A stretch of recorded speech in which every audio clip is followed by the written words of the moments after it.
What's up everybody, how's it going? It's Burke, aka Dansg08 here, and welcome back to more from the Final Fantasy tier lists era of the Dansg08 channel. I've done a couple of them now so far, and they've been a lot of fun to make, and you guys have definitely responded very well to them, so thank you for the support.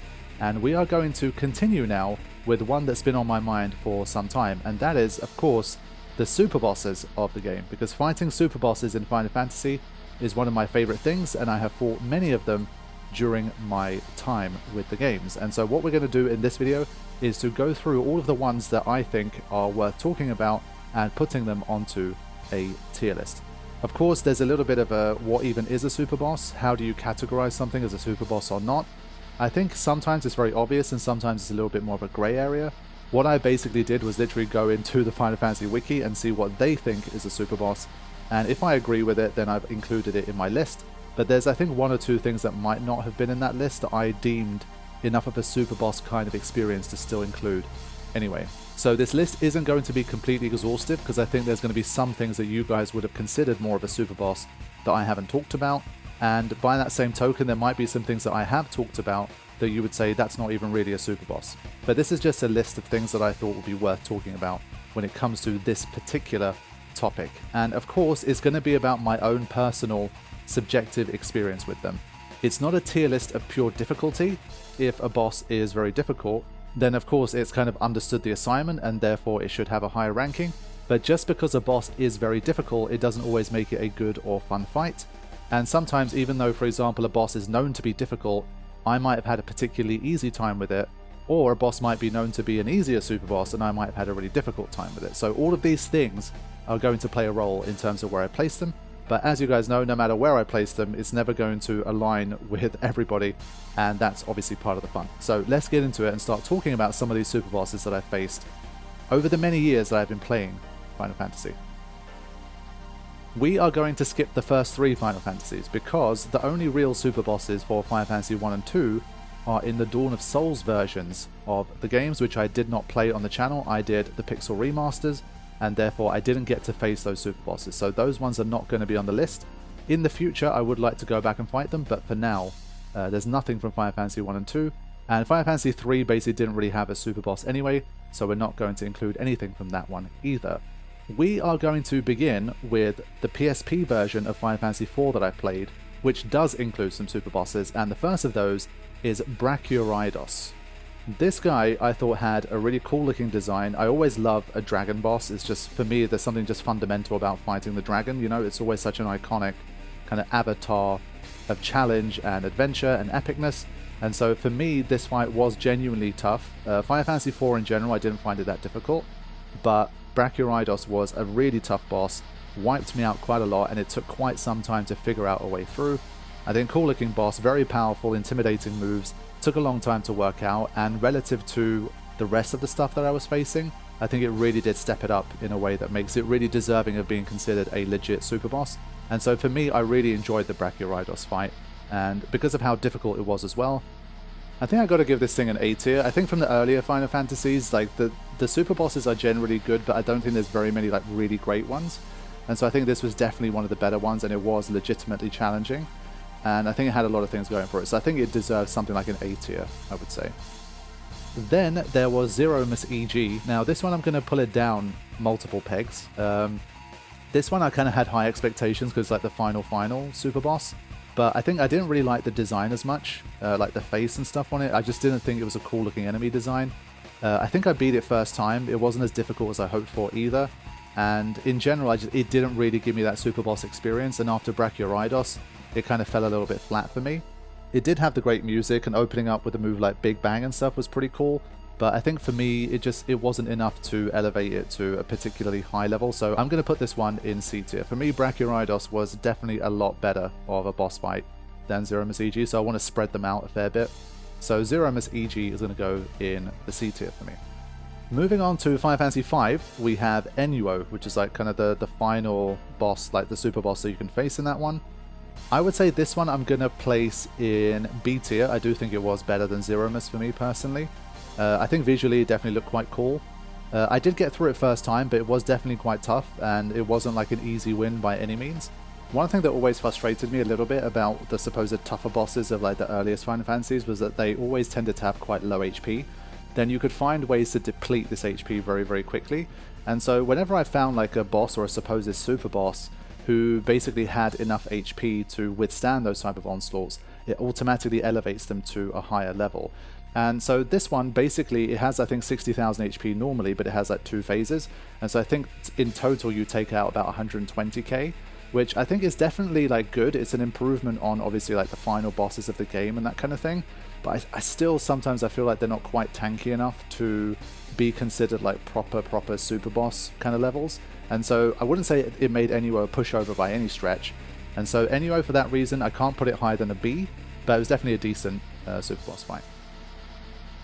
Next up, Neo Shinryu. This one I am going to put above NUO. I'm going to put in the A tier. I think the design looks really cool, the theme is cool, it's legitimately difficult. This one also suffered from the lower HP, but I think it seemed to have ways to basically kind of extend that out.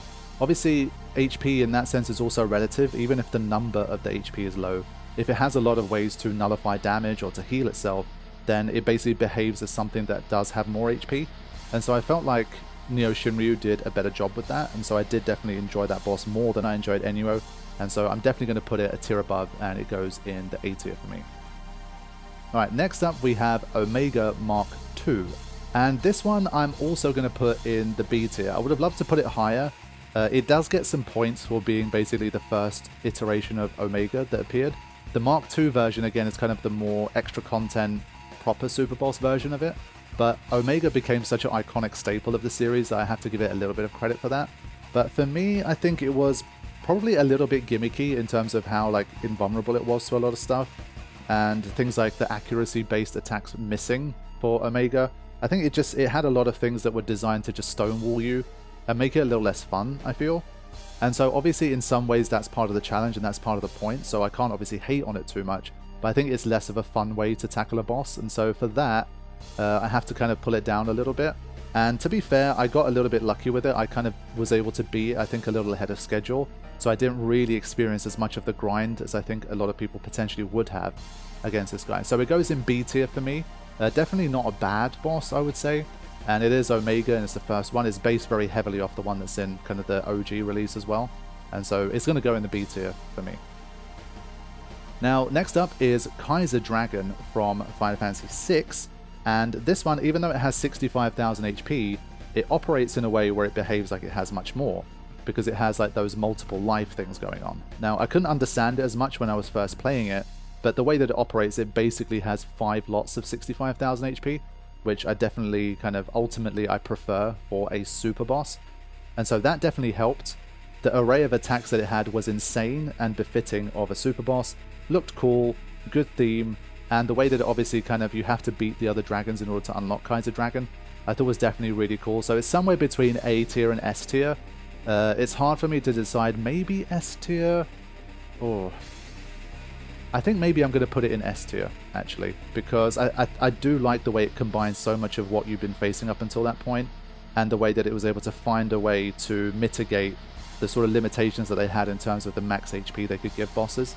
So Kaiser Dragon gets an S from me, because again, for the very early Final Fantasies, I think they did a nice job with it. Now, the Omega weapon that followed afterwards, I was kind of less impressed by. I think Kaiser Dragon was the cooler boss battle for me.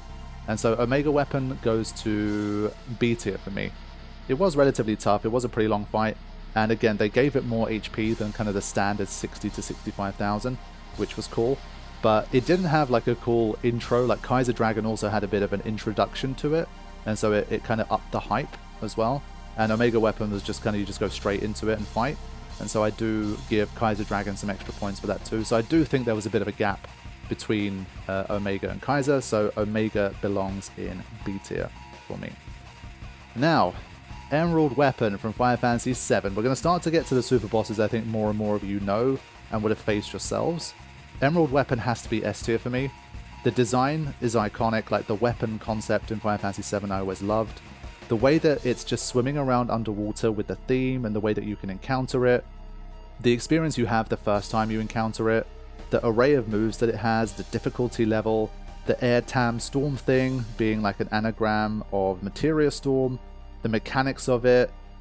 great fight. This is a great super boss fight. It's easily an S tier, especially relative to all the other ones that you face throughout the series.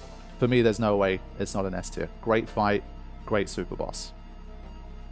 Next up, Ruby weapon. This might be a little controversial. I'm going to put Ruby in A tier. I'm not going to give it an S tier. Ruby just felt a little more, like a lot of what I said for Emerald applies, but I felt like Ruby was just a little more gimmicky. Like they wanted to make it more difficult, I think, like even more difficult than Emerald weapon. But I felt like they went about it in more of a reductionist kind of way. A lot of things just didn't work, and then they just found ways to eject your characters from the battle and that kind of thing. I did end up having a lot of fun with it, trying to figure out how to get around it, and the way that I beat it with Barret solo in the playthrough was a lot of fun, and so it's still like a great super boss and high tier.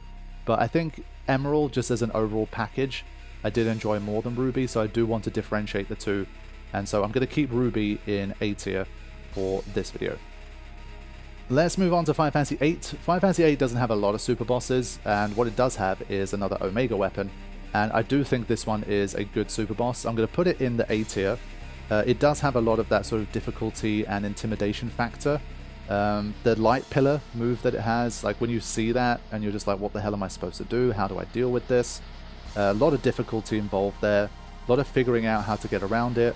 I did like what they did with the design, like compared to the first kind of more mechanical versions that you face in like Final Fantasy V. I do think the Omega weapon in 8 looks really cool, and it does push you to the limit as a new player trying to fight for the first time. So definitely befitting as a super boss, and the feeling that you get when you defeat Omega weapon for the first time in Final Fantasy VIII is definitely very cool, and so it belongs in the A tier. Now, let's get to one which is probably a little controversial again. We have Ozma from Final Fantasy IX, and Ozma I'm going to put in the C tier. I don't think this is going to surprise anyone. I think it's going to be controversial for many, but it's not going to surprise a lot of people, because Ozma, I've never liked the journey to unlock it. I've never been a fan of that, like the hoops you have to jump through in order to unlock Ozma, I don't like. I think the design is, it's really weird. I'm in two minds. It's both iconic and really terrible at the same time. It's iconically terrible, where it's just this weird like spinning gumball thing in the sky. Is it memorable and is it iconic for that reason? Yes, it is, but does it look cool? Does it give you like an epic feeling? Do you feel like you're really fighting a super boss? It just looks too abstract and just not cool in that sense. So I think for some people they're going to absolutely love the design of Ozma, but for me it's more on the terrible side than the iconic side. But I have to admit that obviously it's so unique compared to a lot of other things that it's definitely at the very least memorable.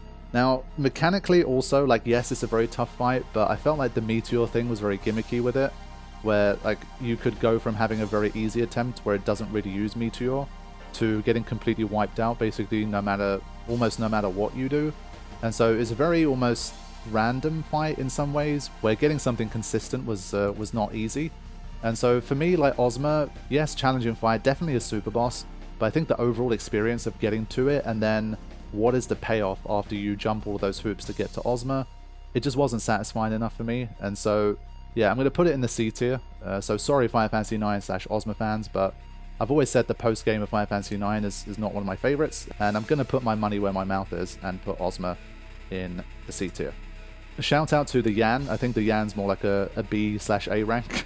It's not a super boss really, it's like a random encounter, but I think I can't talk about Final Fantasy IX without just mentioning that briefly. Really catches you off guard, and it's an absolute little shit of an encounter, so it's probably better than Ozma, but just wanted to throw that in as well. Let's move on to, of course, Final Fantasy X, and for Final Fantasy X I've picked out 3 bosses, because I think you can say that the Dark Aeons are all kind of super bosses in their own right, and you'd be right, but to not dominate it too much and to not give too much bias to Final Fantasy X, I've picked Omega Weapon at the end of the Omega Ruins as the first one, because I do think, first time through the game, blind run, Omega Ruins, optional, high-level dungeon, the highest level dungeon in the game, and then of course you face Omega Weapon at the end of it. And it's going to be one of the kind of earlier iterations of this boss design that you're going to see. I'm going to put this one in A tier, and the reason for that is it's one of those where it does become incredibly easy, even once you do like a middle amount of post-game. But I think if you approach it the way I think a lot of players potentially could, where once you're done with the main story, you dive into Omega Ruins as one of the earlier things that you do, then I think with the million HP and sort of the boss design, the arena that you're in, the route that you have to go to face it, it does have a lot of super boss kind of vibes. you're going to see some of those moves for the first time as well, because you're going to fight Omega before you fight Nemesis later on. And so I think the fact that you face Ultima first, the Shadow, and then you get to Omega, the color palette of Omega I've always enjoyed, and the music, they use the challenge theme for it. So I think it has a lot of things going for it. Now, if you do a lot of other stuff first, you do a lot of monster capturing, you already have very high stats. If you come into it, it's not really a super boss. But I think if you face it at a level in which it's genuinely a challenge, I think it's a great super boss. And so I think for me, it belongs in the A tier. Then we have the Nemesis version of Omega Weapon, and this one I'm going to pull down a peg to B tier. I think the Calmlands Arena is just not as cool a setting for it, and so that already kind of brings it down. It's a reskin, obviously. Once again, you would have already seen 2 versions of this boss at this point, and so seeing it a third time in the form of Nemesis, I think is just not as cool. It's kind of too many repeats. In terms of obviously how tough it is relative to everything else, it's got 10 million HP, absolute wipeout moves. You've got to be close to max stats to really to have like a good chance, or to make it much easier. And so it definitely fits the bill as a super boss, but the amount of monster capturing and legwork you have to do to unlock it, plus the sort of repeat skins and a lot of the moves that you've seen before just with different names that hit harder, I think I would actually put it below Omega Weapon, because Omega Weapon for me is like the first real version of that boss that you face, and I think cooler arena, cooler color palette, cooler theme playing in the background. I think the Omega Ruins version I have to rate higher than the one in the Monster Arena. And finally for Final Fantasy X, of course, I got to talk about Penance. As I say, I'm bypassing the Dark Aeons. I think collectively they're like A tier, A/S tier, but I think Penance on its own I'm going to give A tier to.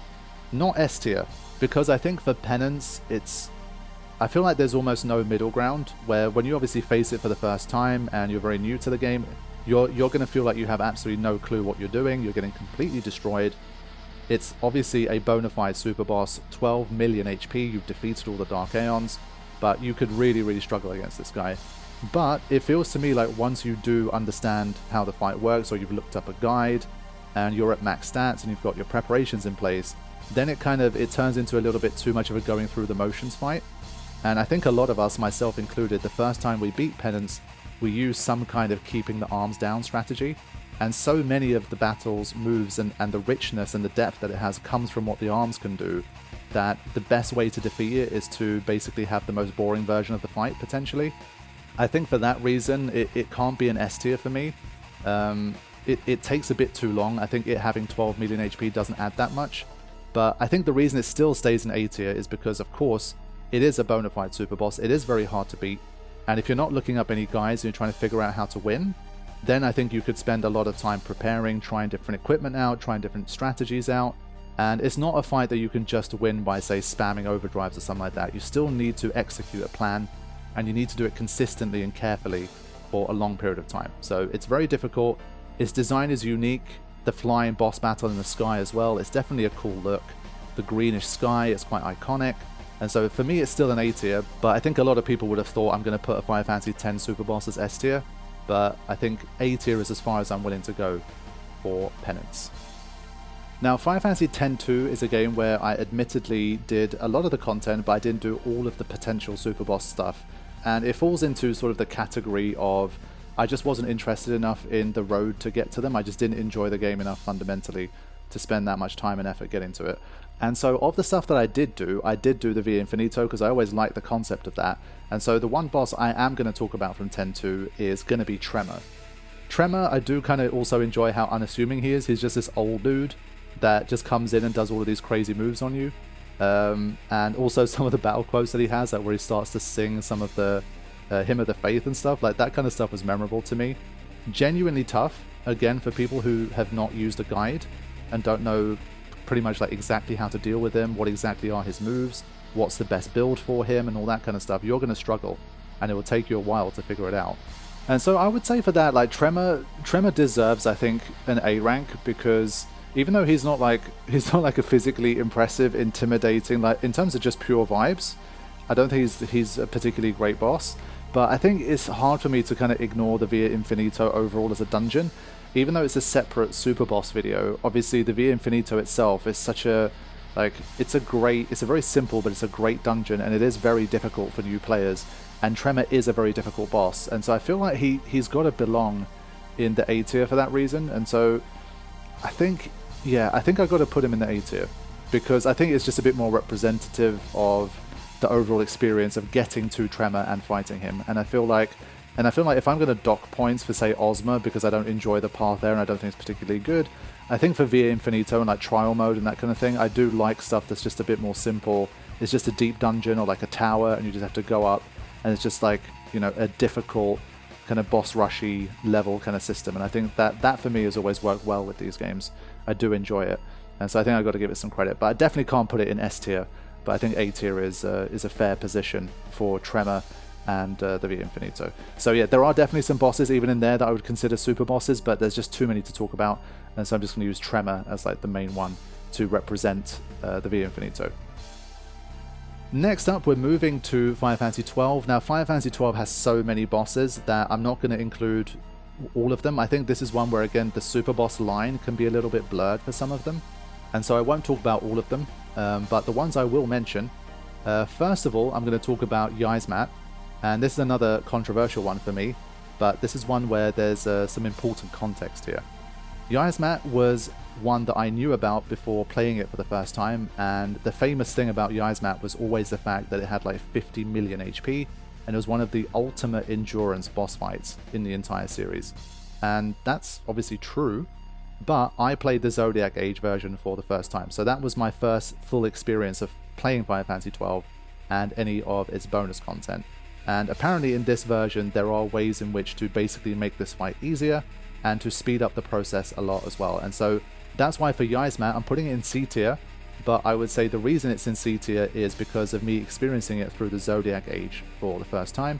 Maybe if my first encounter with Yzmat was in the PS2 version, it would be A tier or S tier, but I think the Zodiac Age kind of made it much more sort of, it's a much more going through the motions kind of fight, and you can kind of get it to the stage where, because you have gambits as well, you can kind of just set it to do its own thing, and you can kind of just kick back and just wait for it to be over. And so it just doesn't feel as dynamic as a lot of the other boss fights where you're actively doing things and kind of manipulating the fight and trying to stay alive and all of these kind of things. So Yzmat for me just didn't do it. I had high expectations coming in because I knew the reputation it had, but I think my own subjective experience with Yzmat, especially as a result of the Zodiac Age, unfortunately wasn't great, so it goes into C tier for me.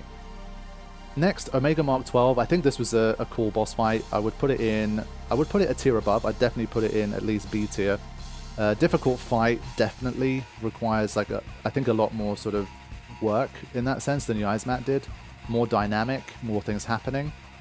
I think that for me, one of the things that let me down about this fight was actually the camera, as weird as that sounds. Like, you spend so much of the fight sort of, you've got this like giant spidery structure around you, and you never really get to see it properly. Like, I felt like the camera angle just wasn't nice for it. You spent most of its time kind of around its legs just trying to do damage and stuff, and I felt like it kind of took away from the atmosphere and the feeling of the fight a little bit.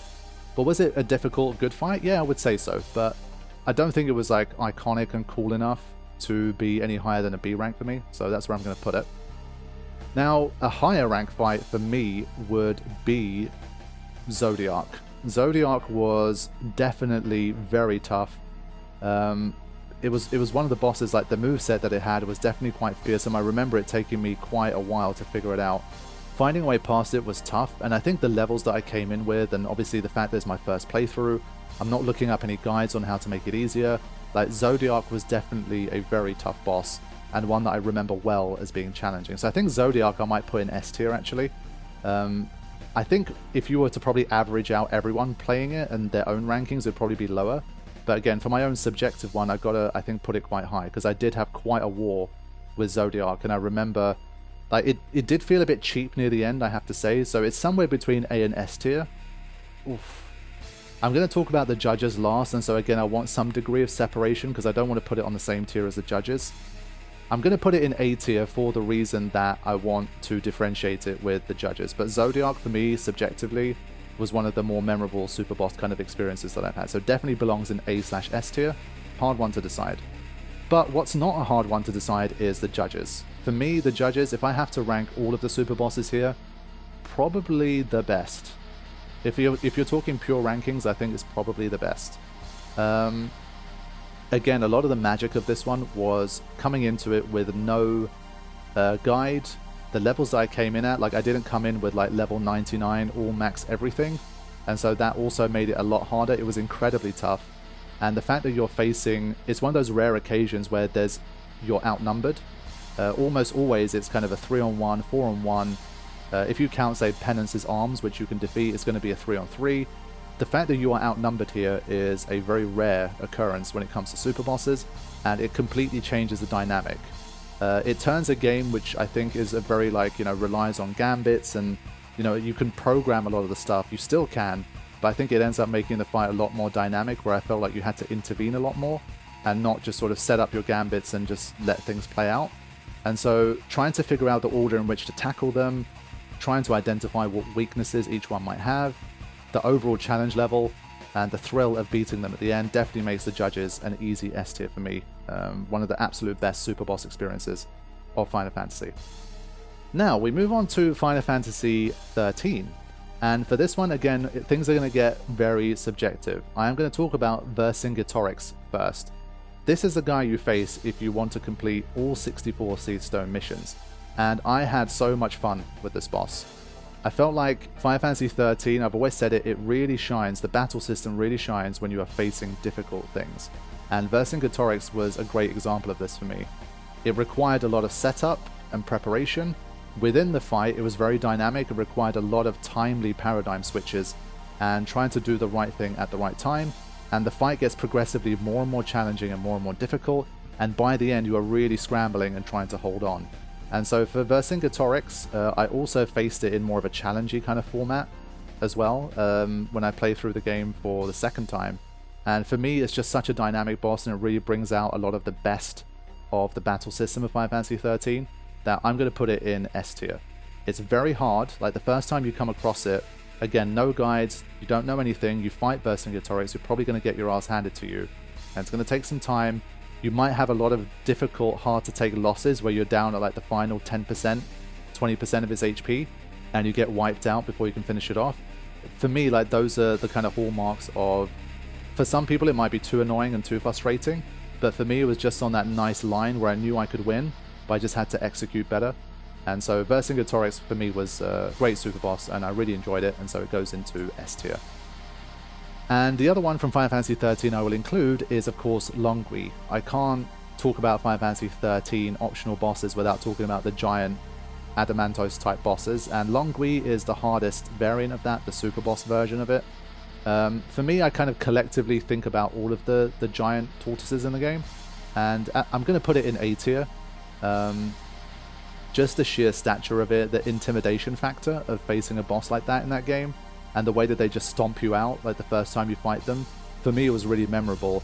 And I just remember really getting excited for and waiting for the day when I'll be able to actually face these guys head on and to properly take them on and defeat them.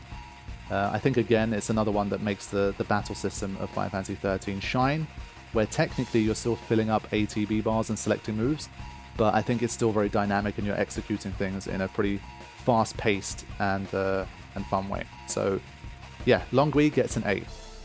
Now, for Final Fantasy XIII-2, I actually have to include the Colosseum DLC. I'm not going to put anything from the main game, but the Colosseum DLC, I'm going to put Gilgamesh from that one into the A tier. That really felt like a super boss to me. The fights in the Colosseum were rough, they were difficult, and from there I'm going to include Gilgamesh and Valfoda. Of course, anytime you fight Gilgamesh, you can't not talk about the theme. The theme always makes the battle way more fun, and when you pair that up with a genuinely difficult boss fight, that, again, for newcomers that are trying to play without a guide and trying to figure it out as they go, can be extremely tough. And so, yeah, I remember struggling a lot with Gilgamesh, and once I did beat him, it was definitely incredibly satisfying. And so I think I'm going to give him an A tier for this list. Valfoda had a lot of different iterations, and I think the fact that you have to fight so many different versions stops it from being super high tier, but I do remember the challenge being really legit, and it took me, I think there was at least 1 or 2 variations of it that were very hard to beat. And so I think because it doesn't have the same level of iconic design and like the theme and that kind of thing as Gilgamesh, I think I'd put it down to B tier. But in terms of like the pure difficulty and trying to figure out how to win and the challenge and does it deserve to be a super boss, I think relative to how difficult like the main game was and like the other stuff was, I think Valfoda did feel like a legit super boss and definitely had some very tough fights against it. So as a collective, I think they used it too many times, but was it very challenging and did it require you to definitely pay a lot of attention to your preparation execution? I would say yes. And so I'm going to put it in the B tier. Final Fantasy XIII-3, I've got to talk about Error Knight. This one I'm going to put in the A tier. I do, as you know, I've got my dragon thing. I do love a big dragon boss fight, and this is definitely a big dragon boss fight. I would say, again, it utilized a lot of what made Final Fantasy XIII's battle system fun, and I think there was, again, for me, I remember a lot of trying to figure out how to get past this guy. It was definitely very hard, and compared to a lot of what else you face in the game, it did feel like a bona fide super boss. The things that I didn't like as much were probably to do with like the animations. I feel like that was one fight where your vision gets obscured a lot by the animations and the moves that you're throwing in. So I think visually you kind of lose something from the fight because there's just so much going on the screen, which I didn't like. But I think for the difficulty level, for the way that you have to kind of time things quite precisely again, you have to really make the most of the battle system and what you have. The ability to kind of switch through to different loadouts so that you can make sure that you're working the gauge the right way and doing as much damage as possible. I think Error Knight was definitely a bona fide super boss, and I think deserves to be relatively high tier. So I'm going to put it in A tier. Final Fantasy XIII-3, you guys know I have a bit of a soft spot for it, so it gets a little bit of extra bias points for that as well. It's probably more realistically a B tier, but I'm going to slide it up to A because I did have a good time trying to figure out how to defeat Error Knight for the first time. So you might be wondering, what about Final Fantasy XV? And I actually don't have anything to contribute to this video from Final Fantasy XV. I do know that there is some like giant Adamantos kind of enemy in 15 that's basically I think the super boss of that game, but I just did not do basically a lot of the extras for Final Fantasy XV. I just didn't enjoy the game enough, and it was one of those where years later I did have a bit of a feeling of, yeah, maybe I should go back and do like the extra stuff that I missed out, maybe find this Adamantos and that kind of stuff. Then I realized unfortunately that all of my saves were gone and I'd have to restart the game from scratch. And I just really didn't have it in me to start the game all the way from scratch just to literally get to the post game. And so I would say the gameplay for me of Final Fantasy XV is D tier anyway. And so the super boss experience of Final Fantasy XV being any higher than that is probably unlikely. So without even trying it, I'm just going to assume that it's like C/D tier and just leave it at that. Now for Final Fantasy VII Remake, because of the way that the game is structured in terms of what it tries to do with its difficulty, I don't think there's that many sort of singular super bosses. I'm going to talk about Pride and Joy. That's going to go in the C tier for me. I think Pride and Joy, the design is kind of, for me, uninspired. I've never been too big a fan of just sort of the generic big giant robot design. And so Pride and Joy for me is like kind of weak. The battle arena, I always feel like the Shinra VR simulator is really overused. And considering that you have a backdrop, which is sort of a digital arena, you could literally make that dome, like that backdrop, whatever you want. But they literally have the same one for every single fight, including the most difficult ones. So I think that's a little uninspired. And so like audio visually, I think it's a little boring. I think I beat it first time. It's definitely a tough fight, yes. I mean, it is relative to everything else. It's still, I would say, a super boss. But I didn't have like the greatest memories of it. And I think there's far better super boss fights in the series than Pride and Joy. Next up, we got Weiss from the Remake like Intergrade DLC. I think he was added in as like a new super boss in the arena. Now I think for the pure sort of difficulty aspect of him, he's got to be high. Like he was very hard to beat, very hard to beat, and so I'm gonna put him in B tier. I can't put him higher because he's an example of a boss fight where just because it's really hard, I personally don't think it makes it a great fight. I think it's one of those fights where I felt like once I defeated him, I felt like I was playing a different game than Final Fantasy VII Remake, if that makes sense. Like, you develop a playstyle throughout the main game and for basically almost all of the side material and the optional bosses and that kind of thing. But it felt to me like for Weiss that didn't really work. Like, whatever I'd been doing up until that point, it just wasn't good enough. So it felt like I had to transform the way that I played. Now, some might say that's the hallmark of an excellent super boss, and you'd be right. But I think it's just very subjective, and I think for that one it deviated too much from how I enjoyed playing the game. And so it's like, could I end up learning how to do it and executing it, yes, I did. I beat Weiss. It just didn't satisfy me, I think, as much as the others. It was more of a relief that I'd beat it, I think, a little bit. And it wasn't as much fun as fighting some of the other kind of bosses in the game. So I think Weiss, I can't go higher than a B. I have to respect the difficulty and how it really forces the player to up their game and to, I think, get better in different ways. But I can't rate it higher than a B, personally. Now, let's put something in the D tier. Because I enjoy fundamentally fighting super bosses so much, I think even the ones I don't like as much, I've been pretty kind of top heavy. I've been giving them still pretty good ratings. Minerva from Final Fantasy VII Crisis Core Reunion goes in the D tier. This is a boss that I criticized quite a bit while I was playing it. This is specifically refers to the Crisis Core Reunion version in hard mode, because my biggest criticism of it is that it has 77,777,777 HP. In the original, I think it had like 20 million HP or something, but the fact that they gave it that much HP in the hard mode of Crisis Core Reunion, to me, was just so pointless. It's just like, let's just give a boss more HP just because we can. It's like, why don't we just take like Penance and give him 120 million instead? Would that make Penance a better boss fight? No. And so I think for Minerva, it was so repetitive. So repetitive, and it's so unforgiving if you make a mistake. I forgot how long it took. The fight takes so long, and it's so repetitive, and it's so unforgiving, depending on like whether you find some cheesy strats or whatever, that you could be fighting that thing for like an hour, and you put one foot wrong and then you die, and then you have to do it all over again. Again, some people might thrive off that type of challenge where you have to execute almost perfectly for a really extended period of time, and that really might appeal to you. But I think as someone that obviously, like, again, if you compare that to all of the other boss fights that we have here and how Final Fantasy tends to be played, it's just not that type of game. If you make a bad decision and it costs you the fight, that's understandable. But I felt like the reason you'd lose to Minerva was just because you slightly mistimed something or your positioning was slightly off.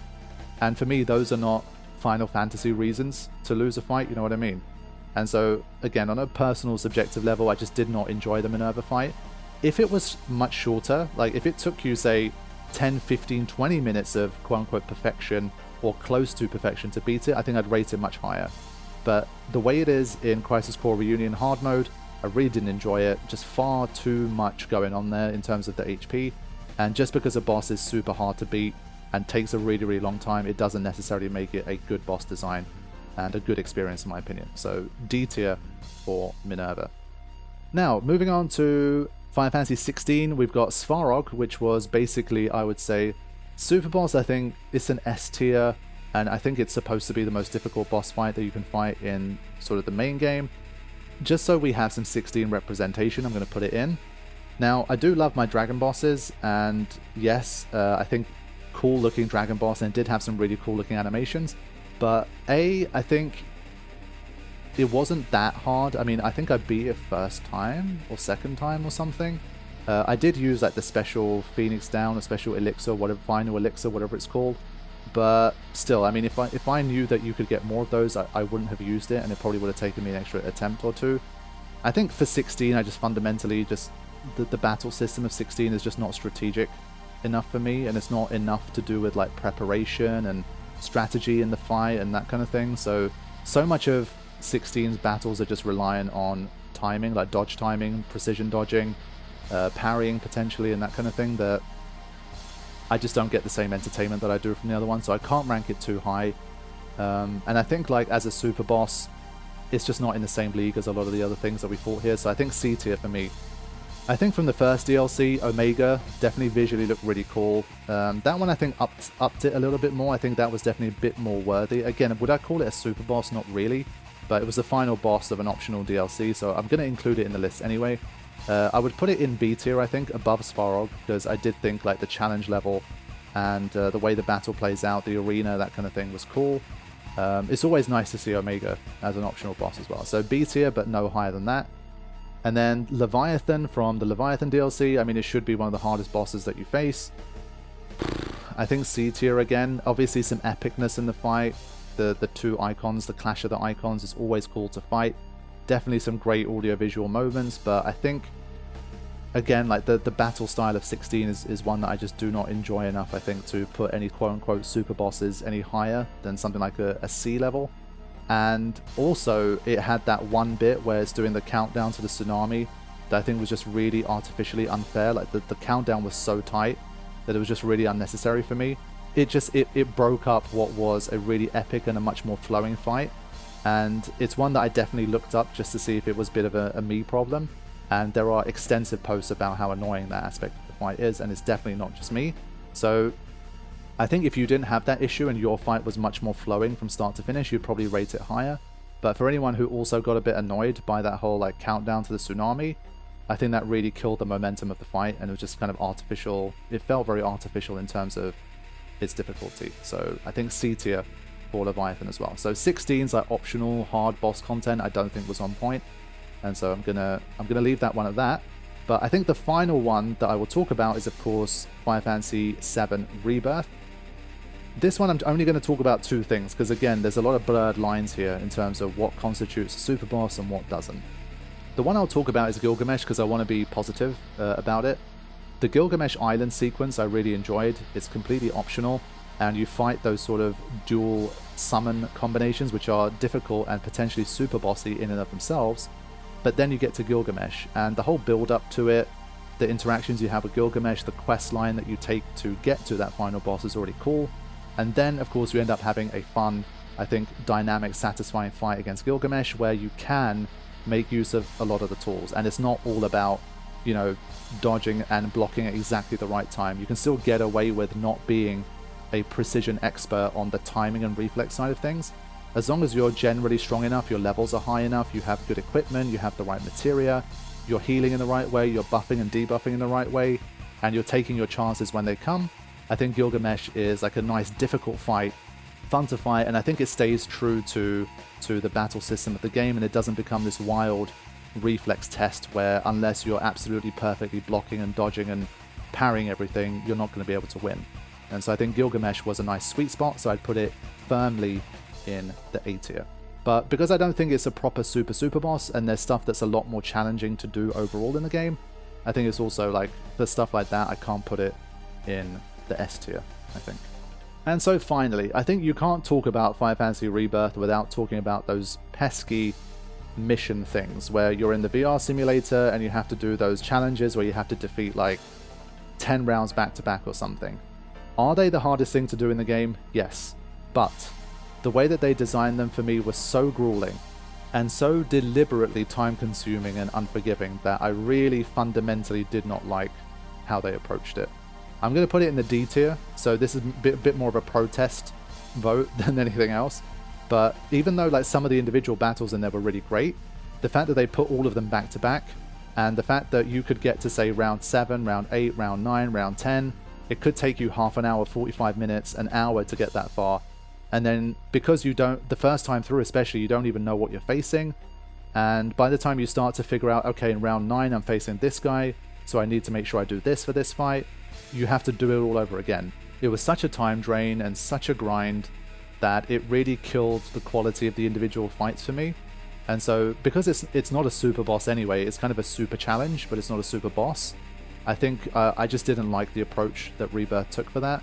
I think a singular boss fight like Gilgamesh on Gilgamesh Island was way more fun and better than doing the whole, like, you know, the duo missions where you have to fight like 10 rounds in a row and then it takes you like 6 hours to do each one or whatever. I did see like a few strategies where people found very cheesy ways to kind of just crank through every level. But again, that's just not fun. It's like, oh, find a way to cast Quake like 65 times in a row and then beat the boss. I don't know, like for me that's, again, it's not how Rebirth's battle system shines. And so, yeah, I think it did a bit of a disservice to the game. Of course, because it's optional challenge content, it's like, you can just choose to not do it, it's fine.